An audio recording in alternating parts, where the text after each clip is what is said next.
Mis hermanos, muy buenos días. Dios bendiga sus vidas. Gloria al Señor. Bien, hermano, por favor, ubíquese en el Evangelio según San Marcos.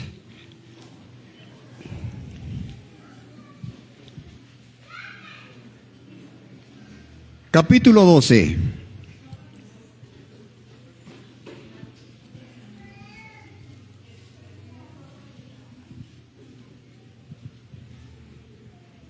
Gloria al Señor.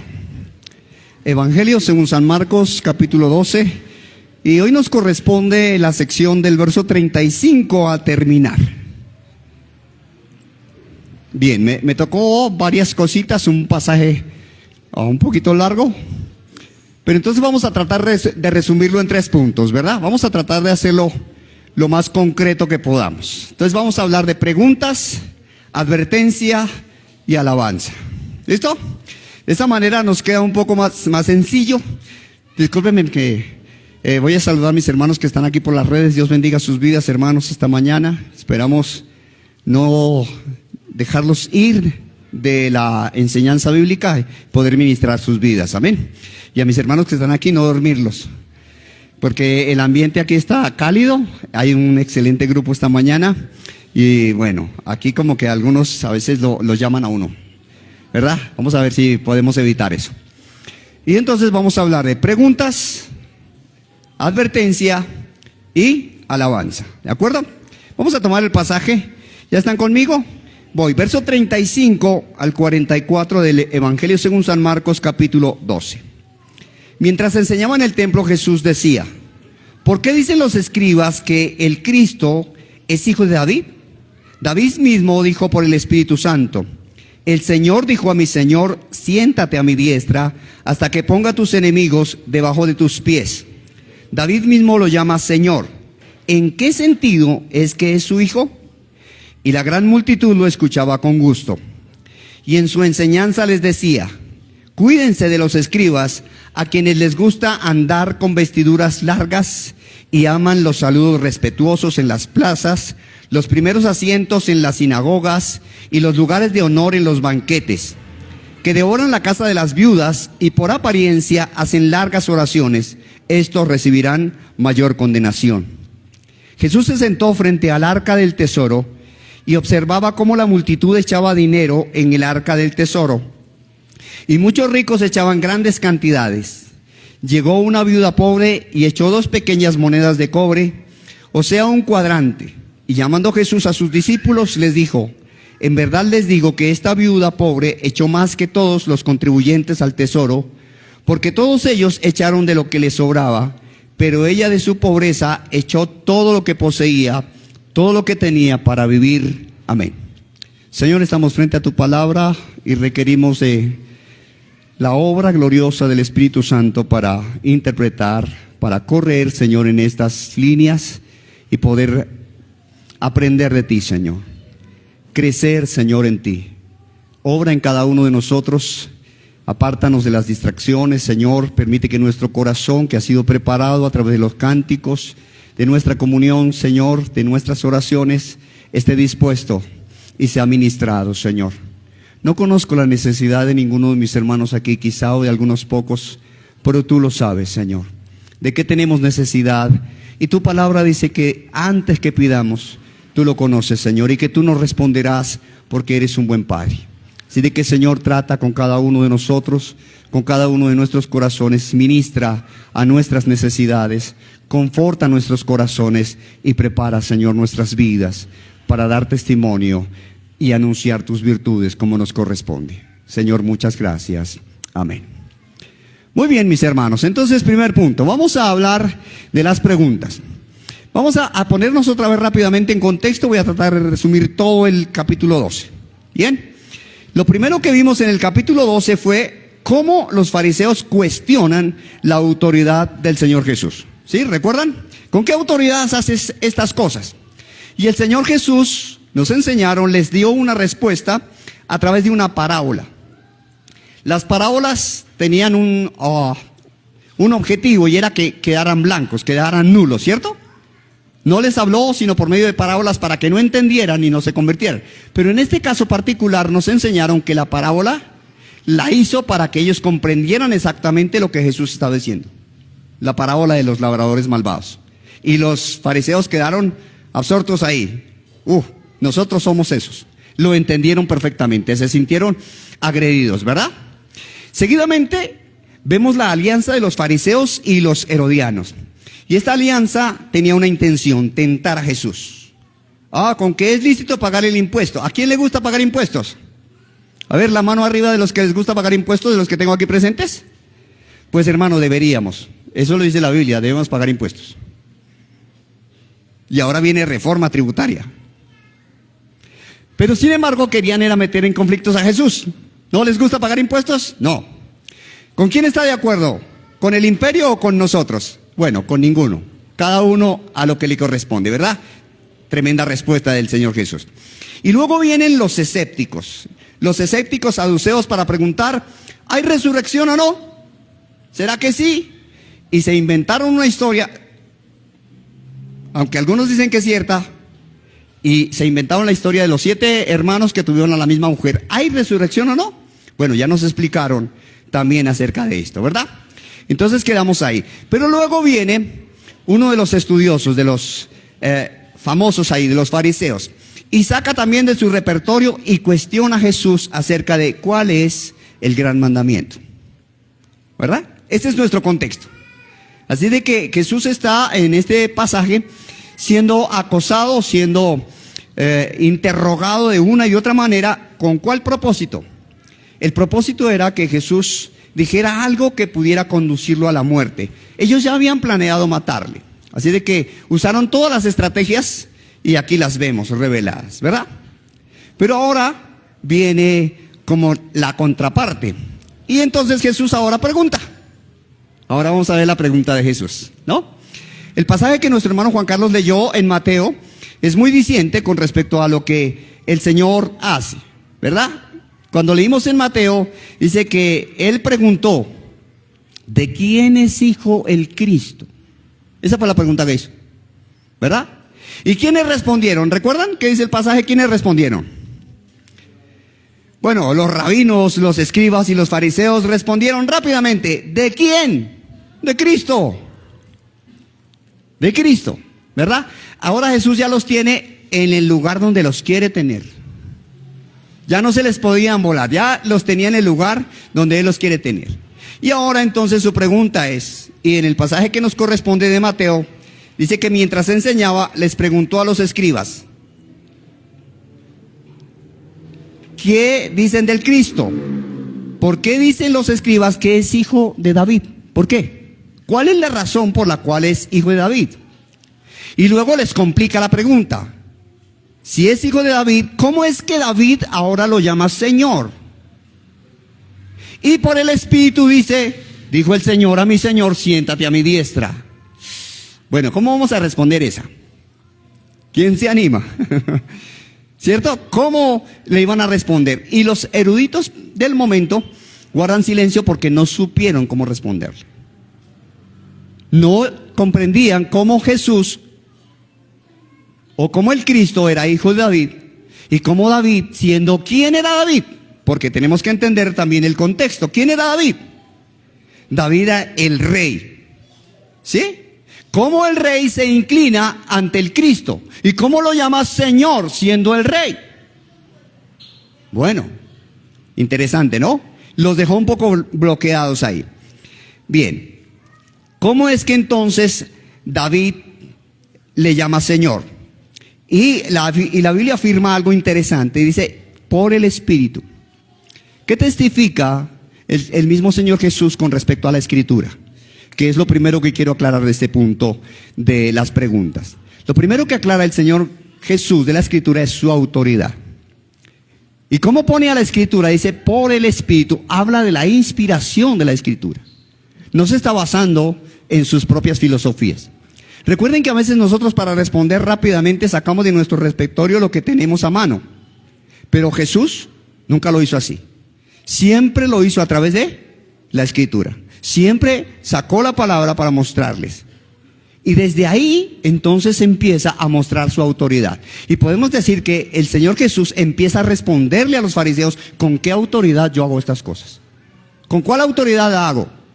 Con la autoridad del Cristo. Ellos entendían que Él era el Cristo. No querían aceptarlo, era otra cosa. Pero ellos comprendían desde la parábola que Él era el Cristo.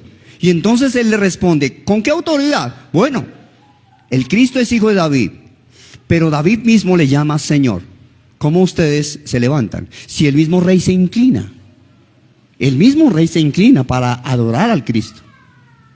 ¿Y qué tiene que ver esto con nosotros? Bueno, la pregunta no era sencilla.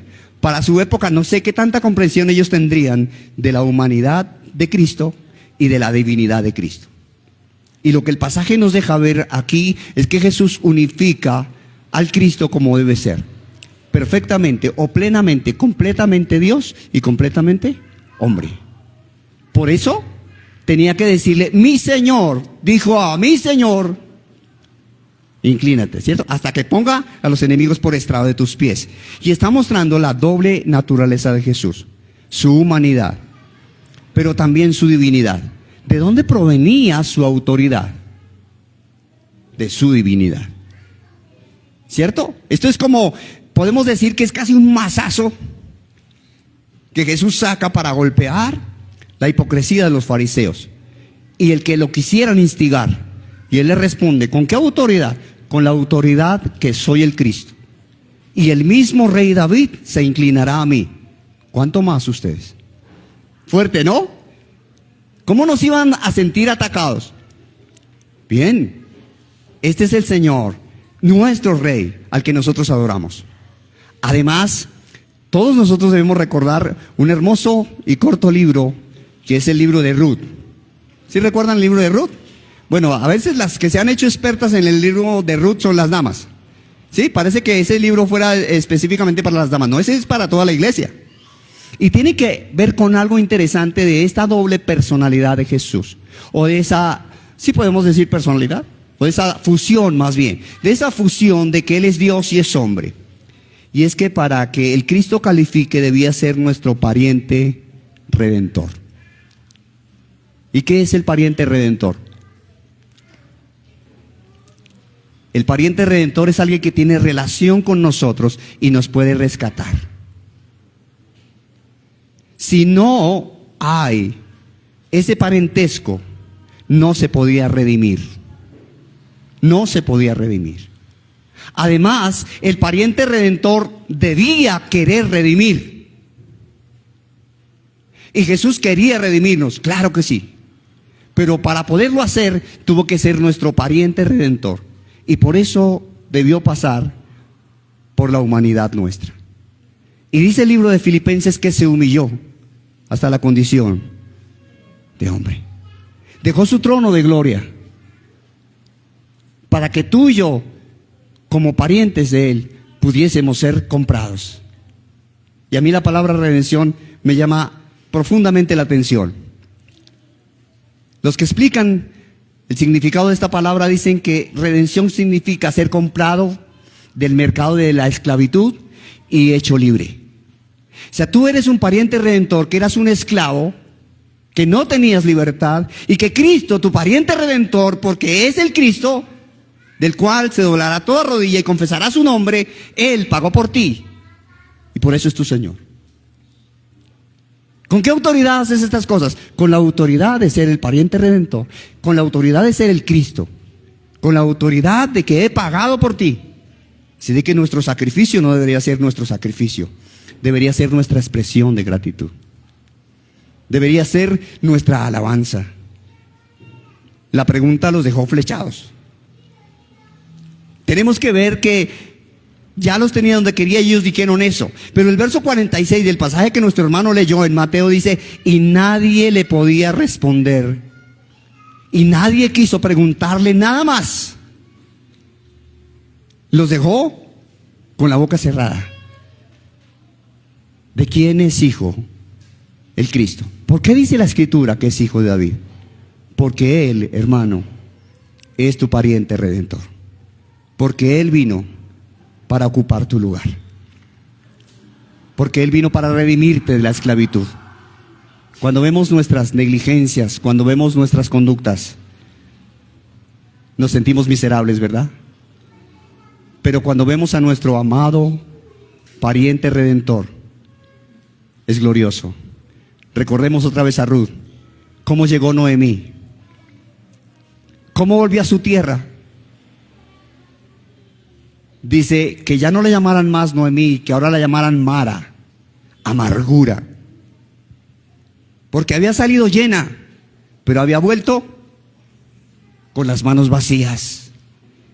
Y hoy tú y yo no tenemos las manos vacías. Hoy tú y yo tenemos un pariente redentor glorioso que está en nuestro lugar, que pelea por nosotros. Y eso es glorioso, hermano. Formidable. Ese es el Cristo.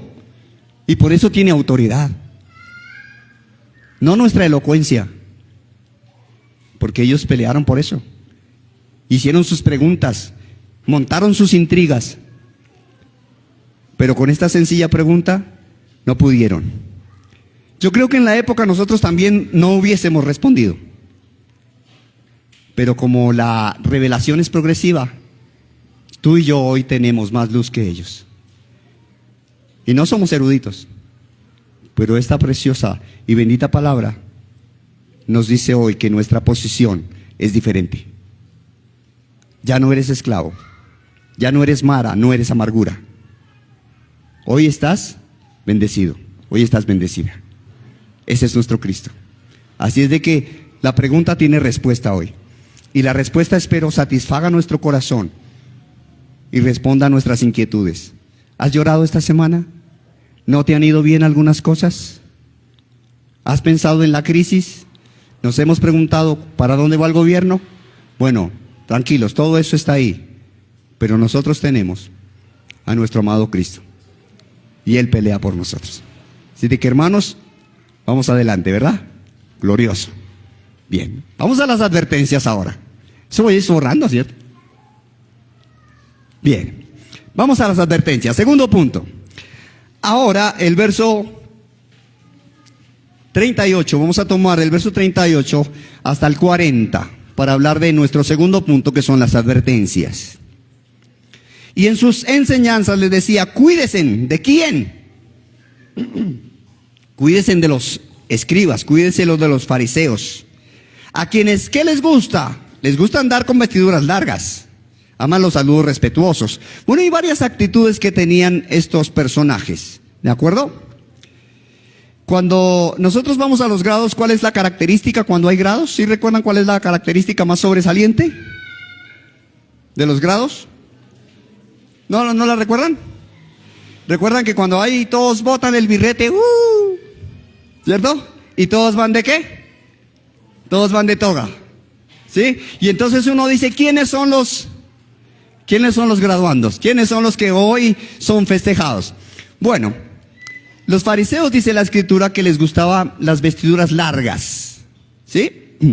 Este traje se conoce como talit y era un manto largo que ellos se ponían donde metían los versículos que se sabían, ¿cierto? Y se los ponían y querían aparentar dos cosas interesantes de ese talit. Lo que ellos querían aparentar era piedad y elocuencia. O sea, nosotros somos los que aquí sabemos. Entonces por eso uno sabe que los que van de toga dicen, esos son los que se van a graduar, ¿cierto? Y ellos mostraban su piedad con esta clase de vestimentas. Entonces, ¿qué les gustaba a ellos? Bueno, mostrarse. Realmente lo que les gustaba a ellos en este caso era mostrarse. Y las demás cosas tienen que ver con lo mismo. Luego dice, los saludos respetuosos en las plazas. Recordemos que el Señor ya les había hablado y les había dicho, a ustedes les gusta que los llamen ¿cómo? Rabí. Y le hagan reverencia. Entonces ellos buscaban que en las plazas todos los saludaran y mostraran su respeto. ¿Por qué? Porque eran los escribas, porque eran los conocedores, porque eran los traductores de la ley, a los que debemos mucho trabajo, ¿no? Por supuesto. No podemos desconocer que no hayan hecho una obra eficaz en medio de la soberanía del Señor. Pero lo que ellos buscaban realmente era reconocimiento, ¿sí? Entonces ahí está su actitud. ¿Qué otra cosa ellos buscaban? Ellos buscaban las primeras sillas. ¿Qué tenemos que decir de las primeras sillas? Las primeras sillas eran colocadas en las sinagogas o los lugares de reunión cerca a donde se colocaban los pergaminos. Estos eran lugares de favor, estos eran lugares de honor. Y por supuesto, los que se sentaban allí eran los que tenían como el primer acceso a poder explicar el texto del día. ¿Sí? Y ellos buscaban esas sillas para que dijeran, bueno, hoy como estás en la primera silla, estás tan cerca ahí, como eres, pasa ahí y busca uno de los pergaminos para que nos expliques. ¿Sí? Esas eran las primeras sillas. Y los asientos, ¿en qué? En los banquetes. Bueno, estos también eran sillas o más bien cojines con reclinatorio, o sea, un doble cojín donde uno quedaba más cómodo. Y estos cojines eran colocados para los invitados principales. ¿Qué les gusta a los fariseos? ¿Qué les gusta a los escribas? Que los reconozcan. ¿De qué debían cuidarse los que escuchaban el mensaje de Jesús? De buscar estas cosas. ¿Buscamos reconocimiento? ¿Buscamos lugares de honor? ¿Buscamos que nos digan rabí? Bueno, ¿qué buscamos? Porque la advertencia está ahí.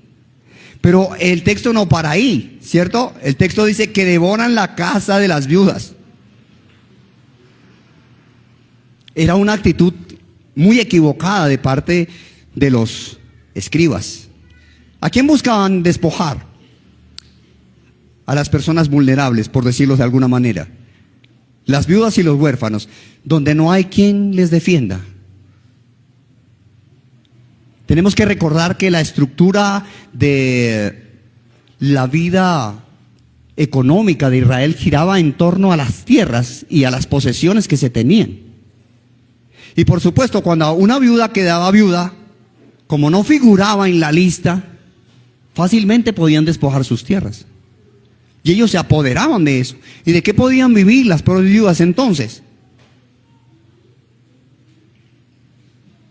De la misericordia de otros.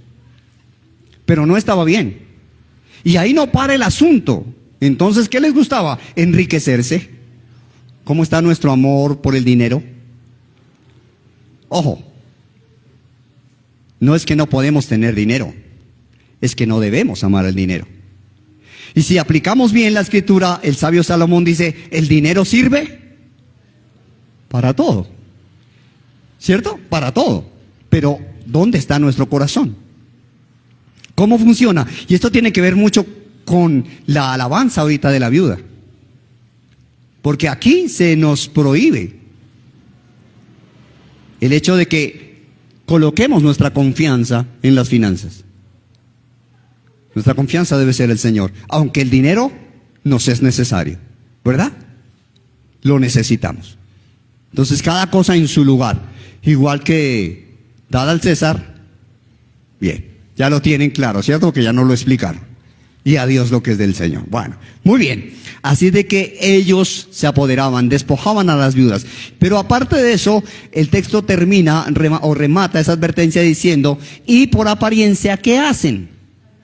Largas oraciones. Aquí vamos a cuestionarnos un poquito, ¿cómo está nuestra vida de piedad? Podemos orar elocuentemente, pero quizá nuestro corazón esté lejos del Señor. ¿Qué tal una de las canciones que cantamos esta mañana? Yo sé que estás obrando tu perfecta voluntad. Si es la perfecta voluntad de Dios, ¿cómo respondes a la crisis? No, es una pregunta nomás. Y va a ser retórica para que no tengas que responderla. ¿Cómo respondes a la crisis? Si el Señor está obrando su perfecta voluntad, ¿cómo respondes a tu crisis? Porque de eso se trata la Escritura. ¿Cómo respondemos a la crisis? Si cantamos que el Señor obra su perfecta voluntad en nuestras vidas, quiere decir que Él nos va conduciendo por donde es. Aunque a nosotros no nos sintonice mucho. Aunque nos parezca que estamos sufriendo demasiado. Es particular cuando hablamos del sufrimiento. Noten con nuestros hermanos y con los inconversos que a veces nosotros parece que fuéramos igual de sufridos que Cristo o un poco más. Y sin embargo cantamos que estamos obrando la perfecta voluntad del Señor. Pues similar situación pasaba con los escribas. Ellos estaban despojando a las viudas y luego, como pretexto para que su conciencia estuviera en paz, entonces ¿qué? Oramos largamente. Bueno, el adagio ha cambiado un poco, pero sigue siendo el mismo principio. El que peca y reza. A ver, ¿cómo es el proverbio, mi hermano? Mi hermano. El que peca y reza empata, ¿cierto? Eso es lo que dice uno. Y tenemos excusa para todo. Ladrón que roba ladrón, 100 años de perdón. Bueno, por ahí nos vamos. Y los fariseos y los escribas en su conducta hacían eso. Y con eso creían, ¿qué? Librarse. Ojo, hermano. Hoy tenemos el privilegio de poder venir a adorar al Señor. Y nuestro rato, nuestro tiempo debe ser para adorar al Señor, para glorificarlo a Él. Porque si no, hermano, perdemos el tiempo. ¿Y saben cuál es la advertencia? Aquí está la advertencia, mi hermano, mi hermana. Estos recibirán mayor condenación. Esa es la advertencia. ¿Qué reciben? Mayor condenación. ¿Por qué? Porque se quiere vivir de la apariencia. Hoy hay mucho conflicto con esto, hermano. Es más, tenemos otro adagio para eso. Ya, este será el último adagio que use esta mañana. Lo importante no es ser, sino aparentar. Parece que ese sea el lema hoy de mucha gente. Vivir aparentemente, tener aparentemente, mostrar piedad aparentemente, mostrar erudición aparentemente. Pues no podemos vivir de las apariencias, mi hermano. Somos un cuerpo.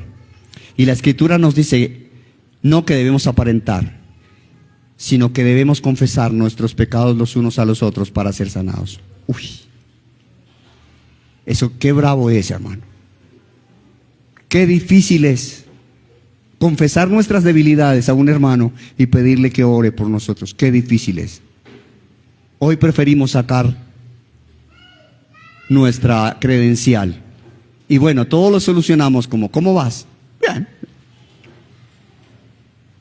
Y a veces no estamos tan bien. Mis hermanos, advertencia. Estamos advertidos. No podemos vivir en la apariencia. Y esto era lo que ellos hacían. ¿De acuerdo? Vivir en la apariencia. Salté algo interesante, pero que quiero dejarlo aquí, y es del verso 38. Dice que la gran multitud, ¿cómo escuchaba a Jesús? Lo escuchaba de buen gusto. Qué bueno, hermanos. El maestro por excelencia. No solo escuchaban, porque puso en aprietos a los que decían saber. Lo escuchaban de buen gusto, porque Él es el maestro por excelencia. Mi hermano, escuchemos las excelencias del maestro. Procedamos conforme a las excelencias del maestro. Comportémonos a la altura. Tenemos una hermosa tarea, tenemos un Cristo glorioso en favor nuestro, pero que también ese Cristo es nuestro Señor y le debemos reverencia. Escuchémosle con gusto y procedamos. Amén. Muy bien, y como le escuchamos con gusto, entonces vamos a ver la alabanza. Y así cerramos. ¿Les parece? Vale, entonces dice el verso 41. Jesús se sentó frente al arca del tesoro y observaba cómo la multitud echaba dinero en el arca del tesoro. Y muchos ricos echaban ¿qué? Grandes cantidades. Llegó una viuda pobre y echó 2 pequeñas monedas de cobre, o sea, un cuadrante. Bien. 1 centavo. ¿Para qué alcanzan hoy 200 pesos? Vamos a echar unos cuadrantes hoy a la ofrenda. ¿Para qué podrían alcanzar 200 pesos? No, ya un pan vale 400, ya no alcanza sino para medio pan. Y Maydi, el que se come 5, pues ahí el problema es del pobre Alex, que no le toca sacar un cuadrante, le toca sacar un poco más de un cuadrante para poderse sostener solo a Maydi, ¿verdad? Y no es la cantidad realmente lo que cuenta aquí. Y lo que alaba al Señor o lo que comparte con sus discípulos, porque lo que dice la Escritura es que llamando a Jesús a sus discípulos les dijo: en verdad les digo que esta viuda pobre echó más que todos los contribuyentes. Todos somos contribuyentes. ¿Cuántos somos contribuyentes? Bueno, esa es la que nos tenemos que aprender hoy. Todos somos contribuyentes. ¿Cómo das? Es lo segundo que tenemos que ver del pasaje. Lo primero es que todos somos contribuyentes, todos debemos dar. ¿Sí? Damos de nuestro tiempo, de nuestra vida, de nuestro talento, damos de nuestras finanzas, damos de nuestro conocimiento, damos de lo que el Señor ha colocado en nosotros. ¿De acuerdo? De eso debemos dar. Eso es lo primero, todos. No se exceptúa a nadie. A ver, ¿quién es tan pobre como la viuda?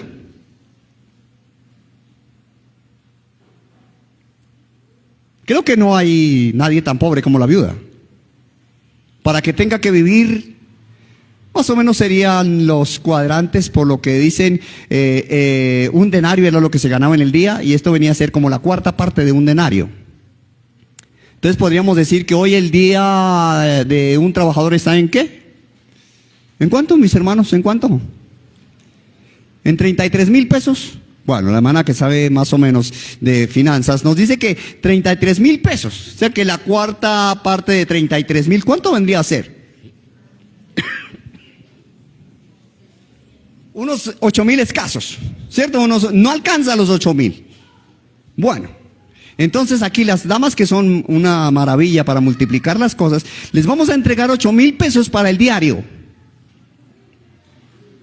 A ver qué nos van a tener de desayuno, almuerzo y comida. Vamos a ser generosos con nuestras damas, porque no les vamos a pedir ni nueves ni medias nueves, ni onces, porque ya para 5 es como complicado, ¿cierto?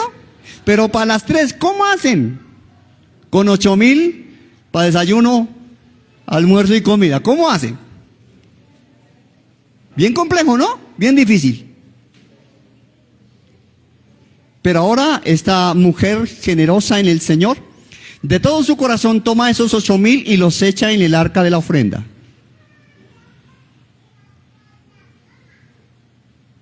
¿Con qué va a sobrevivir?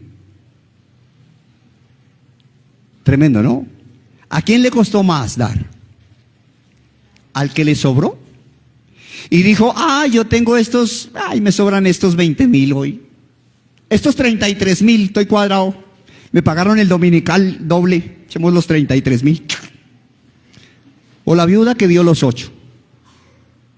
Porque es la reflexión del Señor. O sea, todos damos.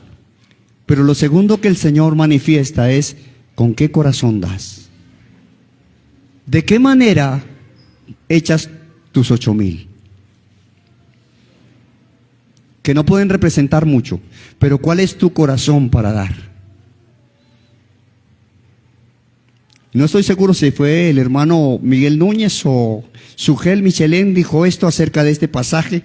Dice: esta viuda no tenía idea que sus 2 blancas pasarían a la historia como un ejemplo de inspiración y de desafío. Me pareció muy interesante su frase. Esto nos inspira para dar, pero también nos desafía. Tiene los dos, ¿verdad? Y luego añade y dice: por supuesto, esto no hubiera sido posible sin que Jesucristo estuviera mirando el corazón de la viuda para revelar su intención. Nosotros no podemos ver la intención de ninguno de ustedes, mis hermanos. Ni ustedes pueden ver la intención de mi corazón al transmitir la enseñanza. Pero nuestro Cristo sí. Y debemos ser íntegros en nuestro corazón y no en nuestra apariencia. Entonces Jesús responde con autoridad. ¿Por qué tiene autoridad? Porque es el Cristo. Y luego advierte a los fariseos y les dice, están equivocados porque ustedes quieren vivir de apariencia. Y luego exalta o alaba algo. Y es la actitud de un corazón sano, de un corazón limpio, de un corazón transparente, de un corazón que si sufre puede llorar. Yo me irritaba algunas veces cuando llegaba a algunos servicios y las personas que dirigían decían, ¿cuántos vienen alegres hoy? ¿Y recuerdan toda esa parte del carismatismo? Y a su nombre, y todos, ¡gloria! ¿Y cuántos vienen tristes? Y tristes, no, nadie. Y si alguno vino con la cara larga, y yo siempre tengo mi cara alargada, entonces me molestaba un poco eso. Pero además, la Escritura dice, si alguno está alegre, cante alabanza. Pero si alguno está triste, haga oración. O sea, ¿a quién le cerró la puerta? El Señor. Pero a veces nuestro corazón, con tristeza, tiene que aparentar. ¿Estás sufriendo, hermano? Déjanoslo conocer. ¿Estás alegre? Canta alabanzas. Vente a esa guitarra y alegra nuestra vida un poco. Pero si no lo estás, ¿por qué tenemos que vivir de apariencia? El Señor conoce nuestro corazón. Hoy, ¿qué traemos delante de su altar? ¿Cuál es nuestra ofrenda para presentar? Y esa es la alabanza. El Señor alaba la actitud del corazón de una mujer que se desprendió de todo lo que tenía. Y nos revela algo que ya habíamos estudiado. Entre ustedes no va a ser así. ¿Recuerdan ese pasaje? Del libro de Marcos. Entre nosotros no va a ser así. No vamos a ocupar los primeros lugares. No estamos para mostrarnos. Llegó el momento de mostrarlo, como siempre lo hace el Señor Jesús. Lo había dicho allá en palabras. Y aquí lo muestra con evidencias. Miren la actitud de aquellos que viven de apariencia. Todo aquel que vive de apariencia simplemente tendrá mayor condenación. Pero todo aquel que se desprende y tiene un corazón dispuesto para el Señor, no es su monto, hermano. No es que aquí recibimos euros, o como desafortunadamente hoy vemos, alguno no trajo el diezmo, ahí pasa el datáfono. No, hermano, es la actitud de nuestro corazón. Porque lo que sí es claro es que todos nosotros debemos dar. ¿Qué das para el Señor? ¿Qué das? Aquí hay un himno viejo, no sé cuántos lo retengan, que dice, mi vida di por ti. ¿Qué ofreces tú por mí? Como si fueran las palabras del Señor, ¿verdad? ¿Qué ofrecemos por nuestro Cristo? Por ese pariente redentor que está en favor de nosotros. Y cuando hablamos de nuestro dinero a veces es complejo, porque permitimos que el Señor toque todas nuestras áreas, menos la financiera. ¿Cierto que sí? Bueno, vamos a citar un texto, o busquémoslo, hermanos, y ahí terminamos. Segunda de Corintios, todos lo conocen. Capítulo 9, por favor. Segunda de Corintios 9. Ustedes lo conocen. Los versos 7 y 8. ¿Ya están conmigo ahí?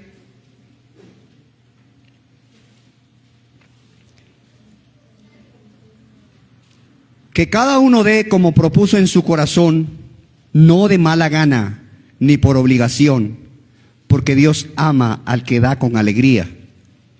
Y Dios, que puede hacer toda gracia, que toda gracia abunde para con ustedes, a fin de que teniendo siempre todo lo suficiente en todas las cosas, abunden para toda buena obra. Este fue el corazón de la viuda. Tengo una acusación contra muchos de los que hoy se levantan para pedir las ofrendas.